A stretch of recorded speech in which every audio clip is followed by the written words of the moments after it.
Hello and welcome friends. अभी तक हम यूपीएससी के 2023 के सी सेट के जितने सवाल थे मैथ्स रिलेटेड और रीजनिंग रिलेटेड वो कर चुके हैं। तो अब प्रैक्टिस करने के लिए जो अप्रोच है, हम बाकी स्टेट्स के भी जो पीसीएस के एग्ज़ाम होते हैं उसमें भी सी सेट पूछा जाता है, राइट। तो मैं इसको एक पंथ दो काज सीरीज़ के नाम से शुरू कर रहा हूँ। इसमें क्या होगा, हम लोग यूपीएससी की प्रैक्टिस तो कैसे करेंगे, अलग अलग स्टेट पीसीएस के जो सी सेट के क्वेश्चंस हैं जो मुझे लगता है यूपीएससी में भी रिलेवेंट हो सकते हैं और कंपेरेटिवली थोड़े आसान होते हैं यूपीएससी से, जो अभी करेंट ट्रेंड है उससे, तो उनसे हम शुरू करते हैं। ठीक है, तो इससे दो फायदे होंगे। आपका जो स्टेट पीसीएस होने वाला होगा उसकी भी प्रिपरेशन हो जाएगी, उसमें भी सी सेट आता ही है, लगभग हर स्टेट पीसीएस में आता ही होगा। ठीक है, और यूपीएससी की तो आप कर ही रहे हैं। ठीक है, तो चलिए स्टार्ट करते हैं, बिना समय गवाए आगे बढ़ते हैं। आज है यूपी पीसीएस का जो एग्ज़ाम होता है उसका क्वेश्चन नंबर 41 से 45 तक का है। इसमें एक क्वेश्चन जो था मुझे लगा यूपीएससी रिलेवेंट नहीं है, क्वेश्चन नंबर 42, उसको हटा दिया मैंने, तो बाकी सारे सवाल हैं। पेन और पेपर ले आएँ आप लोग, ठीक है, और बीच बीच में जिस भी सवाल में जो जो कॉन्सेप्ट आएगा मैं वो कॉन्सेप्ट भी आपको समझाते जाऊँगा। ठीक है, चलिए पेन और पेपर ले आएंगे, खाली बैठ के वीडियो नहीं देखेंगे, प्रैक्टिस करेंगे, है ना। हमको सिलेक्ट होना है तो प्रैक्टिस करना पड़ेगा। इसमें से ऑड वन बताइए, वीडियो को पॉज करेंगे, ट्राई करेंगे, नहीं होगा तो कंटिन्यू करेंगे। ठीक है, चलिए तो इसमें देखेंगे हम क्वेश्चन में, तो देखिए ए बी छोड़ के सी, टी यू छोड़ के वी, है ना, एफ जी छोड़ के एच। ठीक है, लेकिन यहाँ देखिए जे के जस्ट बाद के आ रहा है। ठीक है, इसमें देखेंगे एक्स वाई छोड़ के जेड, दो छोड़ के बी सी छोड़ के डी, आर एस छोड़ के टी, तो ऑड वन क्या है, ऑप्शन नंबर बी, करेक्ट। चलिए अगला सवाल कुछ इस प्रकार है, एक हिस्टोग्राम से आपको क्या पता चलता है। तो इस तरीके के सवाल यूपीएससी में नहीं आएगा, लेकिन मुझे मीन मीडियन मोड समझाना था एक बार आप लोगों को कि वो क्या होता है। तो हिस्टोग्राम कुछ इस तरीके से होता है, इसमें ना जो वैल्यूज़ होती हैं, ऑब्जर्वेशंस होती हैं, वो कितने कितने बार आई वो लिखा होता है। जैसे ये 2 बार आई, ये 7 बार आया, ये 10 बार आया। तो जो हिस्टोग्राम की पीक होती है ना, हिस्टोग्राम की जो पीक होती है, ये पीक है ना, ये मोडल वैल्यू होती है, इसी को मोड बोलते हैं। और ये क्या दर्शाती है, वो वैल्यू है ना, वो वैल्यू जो सबसे अधिक बार हमारे डेटा सेट में प्रेजेंट होती है। यहाँ पे अगर मान लीजिए ये बच्चों के मार्क्स हैं, तो 21 से 30 नंबर वाले जो मार्क्स हैं वो सबसे ज़्यादा बच्चों में पाए गए। ठीक है, 10 बच्चे ऐसे थे जिनको 21 से 30 नंबर मिले, वो मोड होता है। ठीक है, एक और ग्राफिकल रिप्रेजेंटेशन दिखाऊं तो ये देखिए, जो भी आपका हिस्टोग्राम का ऑब्जर्वेशन है उसमें मोड कुछ इस तरीके से होता है, मीन कहीं यहाँ पर होता है, और मोड और मीन के बीच में यूजुअली मीडियन होता है। ठीक है, मीन का मतलब क्या होता है, सिंपली एवरेज। मीन का मतलब एवरेज, एवरेज हम बचपन से पढ़ते हैं, जितने भी वैल्यूज़ हैं डिवाइडेड बाई टोटल नंबर जो वैल्यूज़ होती हैं। ठीक है, और मीडियन जो होता है वो होती है असेंडिंग ऑर्डर में जमा हो या डिसेंडिंग में भी जमा सकते हैं, और मिडिल वैल्यू जो हो। ठीक है, तो जो मिडिल वैल्यू हो, जैसे मैं एक एग्जांपल से समझाता हूँ, ये हमारे पास कुछ डेटा दिया हुआ है। ठीक है, ये क्या है, डेटा दिया हुआ है। ये बता रहा है कि मान लीजिए कि बच्चे ने जैसे 1 2 3 4 5 6 7 8 9 10, तो 10 लोगों का डेटा दिया हुआ है कि 10 में से कितने बच्चों ने कितने मार्क्स ऑब्टेन किए, मान लीजिए। ठीक है, 10 बच्चों का डेटा है, 10 बच्चों में से एक टेस्ट हुआ, मान लीजिए एक टेस्ट हुआ, उस टेस्ट में से आउट ऑफ 10 कितने मार्क्स ऑब्टेन किए। जैसे पहले बच्चे ने 3 ऑब्टेन किए, दूसरे बच्चे ने 4 ऑब्टेन किए 10 में। ठीक है, एंड सो ऑन, तीसरे चौथे पांचवें छठवें ऐसे तरीके से दिया हुआ है। तो मीन क्या होगा, मीन कितना है उस ऑब्जर्वेशन का, जितनी भी वैल्यूज हमारे पास हैं, बेसिकली एवरेज। तो जो भी नंबर आया टोटल डिवाइडेड बाई कितने बच्चों ने दिया था। ठीक है, तो ये हो गया 6.9। तो ऑन एन एवरेज इस क्लास के बच्चों को 6.9 मार्क्स प्राप्त हुए, ये होता है मीन। ठीक है, हम क्या करते हैं पता है, मीन मीडियन मोड क्यों निकालते हैं, हमें ना बहुत सारी वैल्यूज दी हुई हैं, देखिए बहुत सारी वैल्यूज दी हुई हैं, और हमको ना एक ऐसा नंबर चाहिए जो पूरे वैल्यू सेट को ना किसी तरीके से रिप्रेजेंट कर सके। इसीलिए मीन मीडियन मोड निकालने की कोशिश करते हैं। ये 6.9 से हमको एक बार में पता चल रहा है कि मोटा मोटा उस क्लास का परफॉर्मेंस क्या है ना। एक ये नंबर ऐसा है जो पूरे के पूरे डेटा सेट को एक तरीके से समराइज कर देता है, ठीक है। अब मीडियन की जरूरत क्यों पड़ी, क्योंकि कुछ मैथमेटिशियंस स्टैटिस्टिशियंस को लगा कि मीन उतने अच्छे से ऑब्जर्वेशन बता नहीं पाता, उसमें क्या होता है कुछ वैल्यूज जो होती है ना वो पूरे डेटा सेट को चेंज कर सकती है। जैसे कि मान लीजिए 5 बच्चों का था एग्जाम, 5 में से 4 को एक एक नंबर ही मिले और एक बच्चे को 100 नंबर मिल गया, तो जब मीन निकालोगे ना तो बीच की कोई वैल्यू आ जाएगी, जैसे कि 50 दशमलव कुछ आ जाएगा, 50 ही आ जाएगा, नहीं 50 पॉइंट समथिंग आएगा, ठीक है।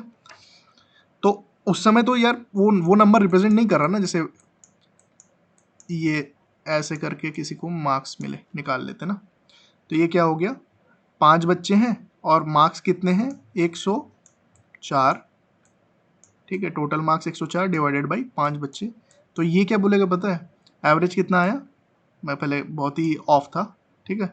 5 2 ज़ा 10, 0 ज़ा 0.8, तो ये बोलेगा कि ऑन एन एवरेज बच्चों की ना इस क्लास के 20 नंबर आए, लेकिन 20 नंबर तो नहीं आए ना यार, देखो ना 20 क्या सही से रिप्रेजेंट कर पा रहा है, कितना ऑफ है, देखो ये मीन कितना ऑफ है, 100 से कितना दूर है, 1 से कितना दूर है मीन, ठीक है। तो ये बोलना कि, तो फिर स्टैटिस्टिशियंस ने एक और ऑब्जर्वेशन ऑफ सेंट्रल टेंडेंसी निकाला, एक और तरीका निकाला सेंट्रल वैल्यूज को मेजर करने का, जिसको मीडियन बोलते हैं, ठीक है।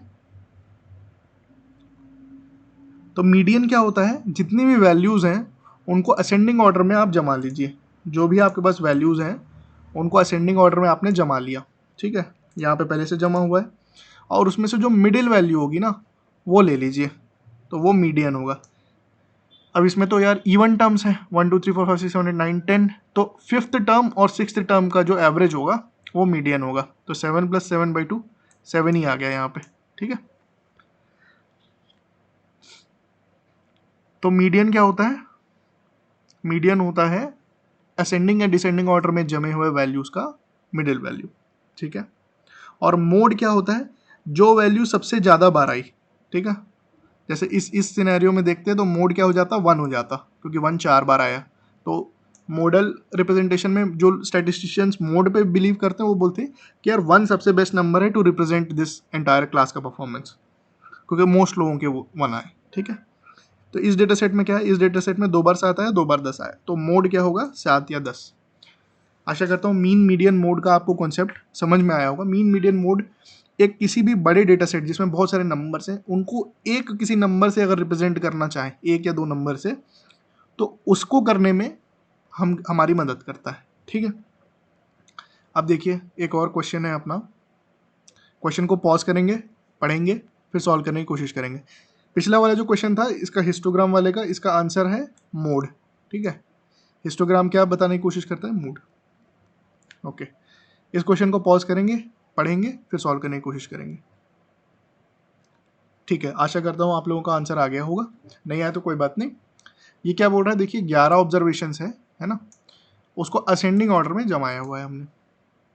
अगर 10 और 9 जो है रिस्पेक्टिवली अर्थमेटिक मीन है, अर्थमेटिक मीन मतलब सिंपली एवरेज, ठीक है। असेंडिंग ऑर्डर में जमा हुआ है तो एवरेज हो जाएगा of the observation of the even and odd places, ठीक है। Arithmetic mean of the observation of even and odd places, then the mean of all observation is, ठीक है। सबसे पहले क्या करना है, हमको निकालना क्या है, मीन ऑफ 11 ऑब्जर्वेशंस, ठीक है। ये तो टू फाइंड है हमारा, है ना, जो निकालना है। हमको क्या क्या दिया हुआ है,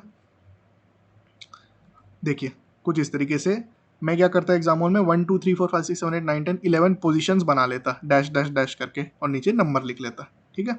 ये पहला पोजीशन को डिनोट कर रहा है, ये दूसरे को, ये तीसरे को, एंड सो ऑन।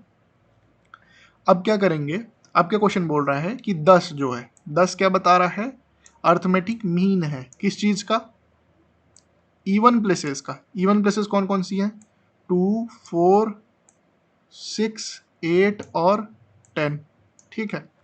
तो इनका पोजीशन नंबर 2 पे जो वैल्यू है +4 +6 +8 +10 डिवाइडेड बाई 5, ठीक है, डिवाइडेड बाई 5। अर्थमेटिक मीन मतलब एवरेज।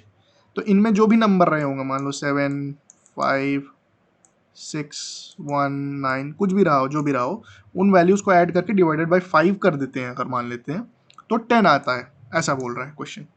ठीक है, तो इससे क्या पता चला कि P2, ये 5 को इधर ले जाऊं मैं, है ना, क्योंकि डिनोमिनेटर में, तो उधर जाके न्यूमरेटर में मल्टीप्लाई हो जाएगा। तो P2 plus P4 plus P6 plus P8 plus P10 की वैल्यू हो गई 50। सिमिलरली ये 9 क्या है, ये 9 क्या है, 9 है आपके ऑड प्लेसेस का अर्थमेटिक मीन। तो ऑड प्लेसेस मतलब कि 1, 3, 5, 7, 9 और 11। ठीक है, इनमें जो जो भी वैल्यूज होंगी उनको ऐड कर दिया जाए और डिवाइडेड बाई, कितने वैल्यूज हैं, 6 वैल्यूज है ना, 1, 3, 5, 7, 9, 11, 6 होती हैं, डिवाइड कर दिया जाए तो वैल्यू क्या आएगी, 9 आएगी आपकी। ठीक है, तो इससे क्या पता चला, P1 plus P3 plus P5 7 9 11 equals to 9 6 जा 54। ठीक है, इसको इक्वेशन 1 बोल दिया, इसको इक्वेशन 2 बोल दिया, A बोल दिया, B बोल दिया। ठीक है, अब हमको निकालना क्या है भैया, हमको निकालना है कि 11 ऑब्जर्वेशंस जो है उनका मीन क्या है, यानी कि P1 plus P2 plus P3 plus P4 plus P5 plus P6 plus P7 8 9 10 11, ये सबको ऐड करके डिवाइडेड बाई 11 कर दे। ठीक है, तो ये क्या होगा 50, ठीक है, प्लस 54 डिवाइडेड बाई 11, जो कि होता है 9.45। ठीक है, दोनों इक्वेशंस को ऐड कर दिया हमने, तो हमको वही वैल्यू मिल गई। इक्वेशन को ऐड किया, डिवाइडेड बाई 11 किया। ठीक है, तो इसका आंसर क्या है, 9.45, अप्रोक्सीमेटली 9.45। चलिए, अब अगला सवाल है, ये क्वेश्चन क्या बोल रहा है, ये क्वेश्चन बोल रहा है कि एरिया है कोन का, उसको 100% इंक्रीज कर देते हैं। ठीक है, ये कोन है आपका, उसके बेस के एरिया को 100% इंक्रीज कर दिया, इसका बेस का एरिया है, इसको ऐसे बढ़ा दिया और 100% इंक्रीज कर दिया, तो इसका वॉल्यूम कितना चेंज हो गया। ठीक है, इसका वॉल्यूम कितने परसेंटेज से चेंज हुआ। तो एक कॉन्सेप्ट समझिए, कॉन्सेप्ट ये है कि कोई भी वैल्यू अगर आपके पास दी हो, उसमें 100% का इंक्रीज होता है, मतलब कि वो वैल्यू डबल हुई है। ठीक है, आपके पास पॉकेट में 10 रुपए थे, इसका 100% इंक्रीज हुआ, मतलब कि 100% इंक्रीज हुआ, यानी कि वो क्या हो गई, डबल हो गई। ठीक है, जब 20 रुपए हो जाएंगे वो 10 रुपए, तो वो 100% इंक्रीज कहलाएगा। तो यहां बोल रहा है if the area of the base of a cone is increase by 100%, यानी कि इसका जो बेस था, उस बेस को हमने 100% इंक्रीज कर दिया, तो वॉल्यूम में कितना बढ़ा। तो बेस का एरिया क्या होता है, पाई आर स्क्वायर, है ना, जो नीचे बेस है पाई आर स्क्वायर है, उसको हमने क्या कर दिया, 100% इंक्रीज कर दिया, मतलब कि बेस का एरिया को कर दिया 2 पाई आर स्क्वायर। ठीक है, तो देखिए वॉल्यूम कैसे निकलता है, वॉल्यूम ऑफ अ कोन का फॉर्मूला क्या होता है, 1/3 बेस का एरिया गुणित हाइट। ठीक है, 1/3 बेस का एरिया गुणित हाइट। तो नया वॉल्यूम क्या हो गया, 1/3 इंटू 100% इंक्रीज हुआ है, तो 2 टाइम्स बेस का एरिया इंटू हाइट। ठीक है, तो नया वॉल्यूम जो है वो पुराने वॉल्यूम का तो 2 गुना हो गया। राइट, करेक्ट, इजी है ना, नया वॉल्यूम जो है वो पुराने वॉल्यूम का 2 गुना हो गया। तो परसेंटेज इंक्रीज वॉल्यूम का कितना हुआ, नया volume minus old volume divided by old volume into 100, तो क्या हो गया 2 माइनस 1 डिवाइडेड बाई 1 इंटू 100, मतलब 2v होता। ठीक है, कोई फर्क नहीं पड़ेगा उसमें, 100% का इंक्रीज हुआ। ठीक है, आप यहाँ पे भी देख के समझ गए होंगे, मतलब ये वॉल्यूम का जो फॉर्मूला है ये है, और बोल रहा है कि बेस का एरिया ये जो है ये दुगना हो गया, तो वॉल्यूम भी दुगना हो गया, और कोई भी चीज़ अगर डबल होती है अपने इनिशियल वैल्यू से, मतलब कि वो 100% इंक्रीज हुई है। अब आपका काम ये है मुझे बताना कि कोई भी चीज़ अगर 50% कम कर दी गई है तो वो क्या होती है, हाफ हो गई है, 1/3 हो गई है, 1/4 हो जाती है, क्या होती है। ठीक है, ये आप सोचिएगा। ठीक है, तो अपन को एक कॉन्सेप्ट क्या मिला, कोई भी वैल्यू अगर है उसका 100% इंक्रीज हो, मतलब कि वो अपने इनिशियल वैल्यू की डबल टाइम्स 2 टाइम्स हो जाती है। ठीक है, ये याद रखेंगे। आज के लिए इतना ही था। थैंक यू, कीप प्रैक्टिसिंग, और भी मैं वीडियोस लाते रहूँगा। और सब्सक्राइब कर सकते हैं तो यार हेल्प हो जाती थोड़ी। तो जब भी आपको टाइम मिले, ऐसा नहीं है कि अभी करना है, जब भी आपको टाइम मिले कर सकते हैं, दोस्तों के साथ शेयर भी कर सकते हैं, और प्रैक्टिस जरूर करते रहिए। आई थिंक उत्तर प्रदेश के BCS का एग्ज़ाम अगले ही महीने है, तो और भी मैं स्पीड से वीडियो आपके लिए लाता रहूँगा। UPSC की भी और UPPSC की भी प्रिपरेशन होती जाएगी। उसके बाद शायद MP का है, तो अगर समय मिला तो उसको भी मैं करने की कोशिश करूँगा। ठीक है, कीप प्रैक्टिसिंग।